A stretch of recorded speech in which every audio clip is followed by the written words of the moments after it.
So hello everyone, आज के इस वीडियो में हम बात करने वाले हैं अपने क्लास 9th के chapter first that is number system की एक्सरसाइज 1.2 का इंट्रोडक्शन। ठीक है, मैं इसमें क्या बताऊंगा आपको कि representation of irrational numbers on number line. देखिए, हम रैशनल नंबर का नंबर लाइन पे रिप्रेजेंटेशन बहुत ईजिली कर सकते हैं, वो मैं सिखाऊंगा आगे चल के वीडियो में कि कैसे कर सकते हैं। लेकिन इरेशनल का थोड़ी डिफिकल्ट होता है, उसको कैसे किया जाता है। जो हमारे इरेशनल नंबर्स होते हैं उनको हम नंबर लाइन पे कैसे रिप्रेजेंट कर सकते हैं वो हम इस वीडियो में सीखेंगे। ठीक है, तो उसके लिए सबसे पहले आपको पाइथागोरस थ्योरम आनी चाहिए। उम्मीद करता हूँ कि आप अपने पिछले क्लासेस में पाइथागोरस थ्योरम पढ़े होंगे।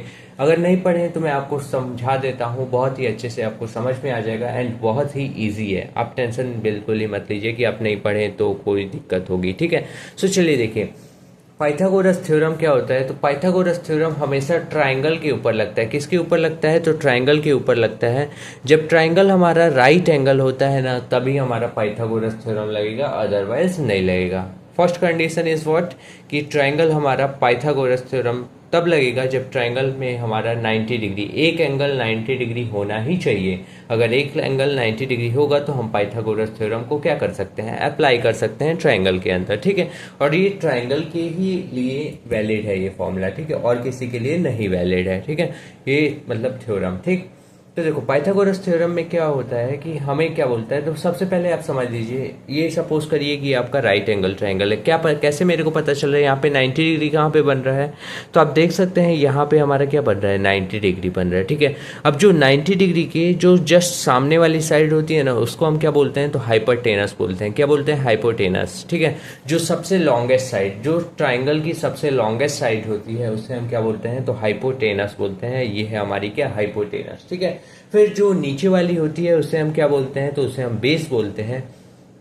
और इस वाली साइड को हम क्या बोलते हैं? तो परपेंडिकुलर बोलते हैं। क्या बोलते हैं? परपेंडिकुलर। ठीक है, अब पाइथागोरस हमें थ्योरम क्या बोलता है कि हाइपोटेनस का स्क्वायर, मतलब ये वाली साइड का अगर हम स्क्वायर करेंगे ना, तो वो इक्वल होगा किसके? इसके स्क्वायर के प्लस इसके स्क्वायर के। मतलब ये वाली साइड के स्क्वायर के प्लस इस वाली साइड के स्क्वायर के सम के इक्वल होगा। कौन सा साइड? ये वाला साइड। ये वाला जो साइड होगा, देखो यही है कि हाइपोटेनस, एच शॉर्ट फॉर्म में मैंने लिख दिया। ठीक है, हाइपोटेनस का स्क्वायर इज इक्वल टू क्या होगा? तो परपेंडिकुलर का स्क्वायर प्लस बेस का स्क्वायर। चाहे आप इसको ऐसे भी लिख सकते हैं कि हाइपोटेनस का square is equal to base का स्क्वायर पर प्लस परपेंडिकुलर का स्क्वायर। काफी बच्चे इस पे कंफ्यूज हो जाते हैं, कोई ये बताएगा तो कोई ये बताएगा, तो कुछ लोग कंफ्यूज हो जाते हैं। ठीक है, दोनों एक ही बात है। जैसे आप क्या कि 2+3 करेंगे तो 5 ही आएगा, और 5 प्लस सॉरी या फिर 3+2 करेंगे तो क्या आएगा? 5 ही आएगा। वैसे ही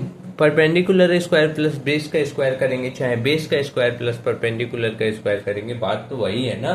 तो यही है हमारा सिंपली थ्योरम। ठीक है, अब हम सीखते हैं कैसे हम इरेशनल नंबर्स को नंबर लाइन पे रिप्रेजेंट कर सकते हैं। तो हम कोई भी एक इरेशनल नंबर ले लेते हैं। सपोज मैं ले लेता हूँ √2। ठीक है, तो चलिए देखिए।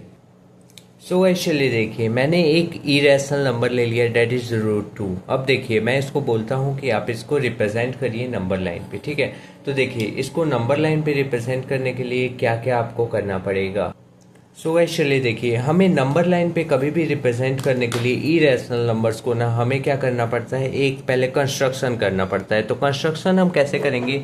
हमें एक स्केल लेना है। ठीक है, हमें एक प्रोटेक्टर लेना है, हमें एक ग्राउंडर लेना है, हमें एक पेंसिल लेनी है। ठीक है, हम अब क्या करेंगे? यहाँ पे देखिए क्या करेंगे, मैं एक लाइन ड्रॉ करूंगा। मैं इंचेस साइड से कर रहा हूँ, आप सेंटीमीटर साइड से भी कर सकते हैं, मतलब इस साइड से भी आप लाइन ड्रॉ कर सकते हैं, लेकिन मैं इधर से करूंगा। ठीक है, ताकि हमें ज्यादा स्पेस मिले। ठीक, तो देखिए यहाँ से आप सभी को पता ही होगा इतना तो, कि यहाँ से लेकर के यहाँ तक, मैं सपोज करिए यहाँ से लेकर के यहाँ तक को क्या बोल रहा हूँ, सब यहाँ पे मैं उंगली रख देता हूँ ताकि आपको ज्यादा क्लियर हो। ये वाली लाइन से लेकर के ये वाली लाइन तक मैं 1 इंच सपोज करूंगा। ठीक है, तो मैं अब एक लाइन खींचता हूँ, एक स्ट्रेट लाइन मैं क्या करूंगा? पहले खींचूंगा। तो देखिए आप क्या करेंगे, यहाँ पे ऐसे रखिए। ठीक है, स्केल को सीधा, और आप एक स्ट्रेट लाइन खींच लीजिए।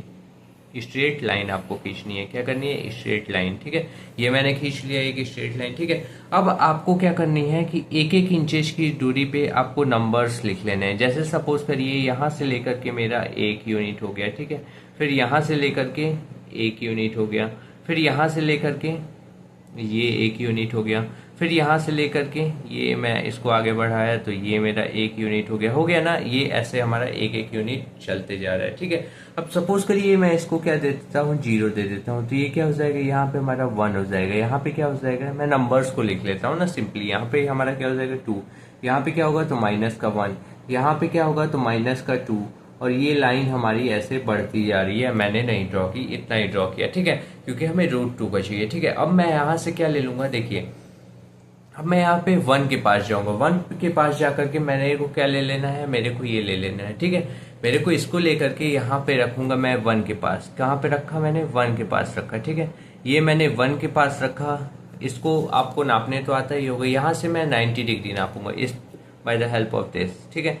तो मैं इसके थ्रू 90 डिग्री नापूंगा। तो देखिए 90 डिग्री कहाँ पे आ रहा है, मैंने इस 1 पे रखा, देखिए एकदम मिडिल पे यहाँ पे, ठीक है। अब 90 डिग्री कहाँ पे आ रहा है, तो यहाँ पे आ रहा है 90 डिग्री, मैंने निशान बना लिए, ठीक है।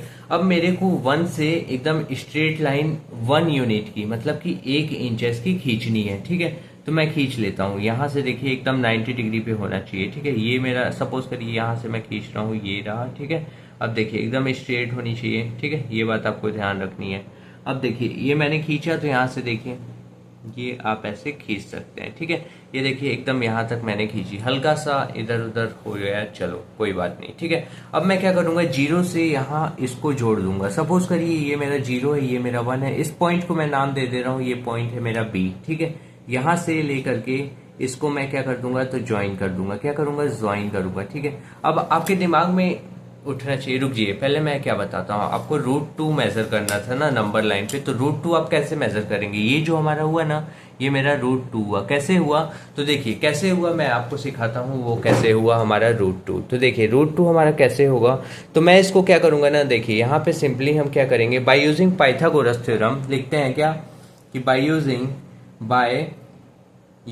व्हाट, पाइथागोरस थ्योरम लिख लेता हूँ। तो पाइथागोरस थ्योरम, ठीक है। बाय यूजिंग पाइथागोरस थ्योरम क्या होता है हमारा, by using Pythagoras theorem, hypotenuse का square is equal to perpendicular का स्क्वायर प्लस बेस का स्क्वायर होता है, ठीक है। अब देखिए ये मेरे को पता है कितना यूनिट का है, तो ये मेरे को पता है ये मेरा 1 यूनिट का है। ये भी मेरे को पता है कितने यूनिट का है, तो ये भी मेरे को पता है कितने यूनिट का है बेटा, 1 यूनिट का है ना। तो अब देखिए यहाँ पे हम क्या निकालेंगे, हाइपोटेनस निकालेंगे। तो हाइपोटेनस का square is equal to perpendicular, मेरे को पता है कितना है, यहाँ पे क्या बन रहा है हमारा 90 डिग्री बन रहा है। अब परपेंडिकुलर मेरे को पता है कितना होगा, 1 का क्या है स्क्वायर हो जाएगा, फिर प्लस बेस कितना है तो 1 है, तो 1 का क्या हो जाएगा स्क्वायर हो जाएगा। समझे, हमने एक ही यूनिट क्यों लिया, 2 क्यों नहीं लिया, क्योंकि हम यहाँ पे करेंगे तो देखिए अभी क्या आ जाएगा, h का स्क्वायर इज इक्वल टू 1 का स्क्वायर क्या होता है 1 होता है, फिर 1 का स्क्वायर क्या होता है 1 होता है, ठीक है। 1 का स्क्वायर 1। अब यहाँ पे देखिए हाइपोटेनस का square is equal to 1 plus 1 क्या होता है 2 होता है, ठीक है। अब देखिए यहाँ पे हाइपोटेनस का स्क्वायर है ना, दोनों साइड हम क्या ले लेंगे, रूट ले लेंगे, ताकि ये स्क्वायर हमारा हट जाए, ठीक है।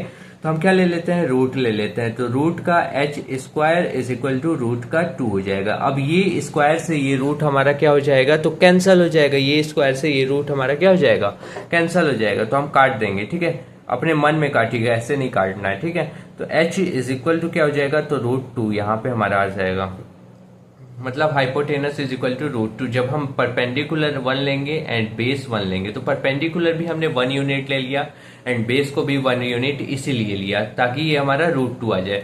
अब ये तो हमारा यहाँ से यहाँ तक की दूरी कितनी है, √2 है, लेकिन ये हमारी लाइन पे थोड़ी है, ये तो हमारी ऐसे गई है ना, ये लाइन पे थोड़ी हमने बनाया है। तो इसको लाइन पे कैसे बनाएंगे, तो लाइन पे बाय यूजिंग दिस हम क्या बनाएंगे, तो देखिए यहाँ पे हम रखेंगे यहाँ से और B पॉइंट पे हम ले जाएंगे B पॉइंट को, ठीक है। अब यहाँ से हम मूव कर देंगे कि कहाँ पे, इस लाइन पे, ऐसे मूव कर दो आप, ये मूव कर दिए, ठीक है। तो ये जो पॉइंट बना ना OB, मैं इसको क्या लिख देता हूँ, C लिख देता हूँ। सपोज करो मैंने इसको क्या लिख दिया, C लिख दिया, ठीक है। सो यहाँ पे देखिए जो हमारा OB होगा ना, OB इज इक्वल टू क्या हो जाएगा, वो OC हो जाएगा, और ये दोनों किसके इक्वल होंगे, तो √2 के इक्वल होंगे। ये हमने लोकेट भी कर दिया, ठीक है। सिंपली आप इसी तरीके से कोई भी इरेशनल नंबर होगा ना, उसको आप नंबर लाइन पे रिप्रेजेंट कर सकते हैं, ठीक है। यहाँ से यहाँ तक कितना है हमारा, ये आपको पता होना चाहिए। यहाँ से लेकर के यहाँ तक कितना है, तो यहाँ से लेकर के यहाँ तक √2 है हमारा, ठीक है। ये मैंने ऐसे ही रफ वे में बना दिया, ठीक है। √2 है हमारा, ऐसे आप बना लेंगे कोई भी इरेशनल नंबर को नंबर लाइन पे ऐसे हम रिप्रेजेंट करेंगे, ठीक है। तो आज की इस वीडियो में हमने क्या सीखा कि पाइथागोरस थ्योरम क्या होता है, और बाय यूजिंग पाइथागोरस थ्योरम हम कैसे इरेशनल नंबर्स को नंबर लाइन पे रिप्रेजेंट कर सकते हैं सिंपली, बहुत ही आसानी से। उम्मीद करता हूँ ये वीडियो आपको अच्छी लगी होगी। सो आज के लिए इतना ही रहने देते हैं, फिर मिलते हैं नेक्स्ट वीडियो में। Thank you for watching this video.